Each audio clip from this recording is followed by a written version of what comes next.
Степногорскалық әлеуметтік қамтамасыз ету бөлімінің басшысы Лариса Заварикинаның ақпаратына сүйенер болсақ, 2019 жылдың 1 қаңтарынан бастап ең төменгі күнкөріс деңгейінің ұлғаюына байланысты мемлекеттік базалық зейнетақы төлемінің мөлшері, мүгедектігі бойынша және асыраушысынан айырылу жағдайы бойынша берілетін жәрдемақы, қамқоршылар мен қорғаншыларға берілетін төлемдер және мүмкіндігі шектеулі жандарға күтім жасайтындардың жәрдемақылары 5%-ға артқан. Сонымен бірге 1 қаңтардан бастап айлық есептік көрсеткіштің жоғарылауына байланысты келесі төлемдер де 5%-ға ұлғайып отыр. Номері 1 және номері 2 тізімдер бойынша мемлекеттік арнайы жәрдемақылар, бала туғанда берілетін бір жолғы мемлекеттік жәрдемақы мөлшері, бала күтімі бойынша ай сайынғы төлемдер, арнайы мемлекеттік жәрдемақылар және көп бала аналардың жәрдемақысы ұлғайған. Минимальная пенсия в размере 36 108 тенге. Ең төменгі зейнетақы мөлшері 36 108 теңгені құрайды.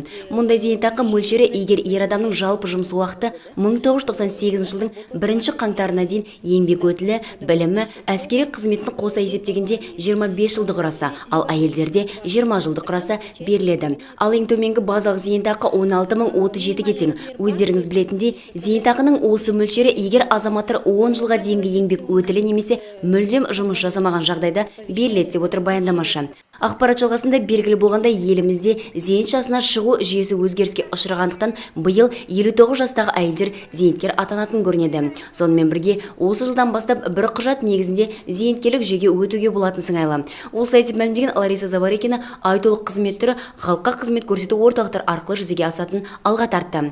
Биылғы жылдың тағы бір жағымды жаңалықтары өзге елден қоныс аударған этникалық қазақтардың зейнеткерлік төлемдерін есептеу бағытында өзгерістер енгізген. Енді кезекте жоғарыда келтірген азаматтардың еңбек өтілі қайта есептелетін болса керек. В закон о пенсионном обеспечении Зейнетпен қамту заңнамасына бұл бағытта норма енгізілді. Қазіргі таңда қызмет көрсету бойынша ережелерді күтудеміз. 2014 жылы Қазақстан мен Моңғолия арасында жасалған әлеуметтік қамсыздандыру саласындағы ынтымақтастық туралы келісім күшінің жоюына байланысты азаматтардың еңбек өтілдері есептелмей зейнетақы төлемдері аз болған. Осыған орай заңнамаға өзгеріс енгізу жоспарланды. Енгізген өзгерістерге сай өзге елден қоныс аударған азаматтар зейнетақы төлемдерін қайта есептетуге мүмкіндік алып отыр деп мәлімдеген бөлім басшысы ауыл әкімдеріне осы бағытта түсіндіру жұмыстарын жүргізу қажеттігін ескеріп өтті. Жиын жалғасында баяндамашы Степногорск өңірі бойынша әлеуметтік қамтамасыз ету жөніндегі бөлімде 18 мыңнан астам алушы есепте тұрған алға тартты. Оның ақпаратына сай әлеуметтік төлемдердің 42 түрі бойынша ай сайын орта есеппен 1,3 миллиард теңге сомасында қаржыландыру жүргізіледі. 2018 жылдың 12 ай ішінде зейнетақы, жәрдемақы және әлеуметтік төлемдер алушыларға республикалық бюджет қаражаттан 14,3 миллиард теңге, мемлекеттік әлеуметтік сақтандыру қоры қаражаттан 416 миллион теңге төленген көрінеді.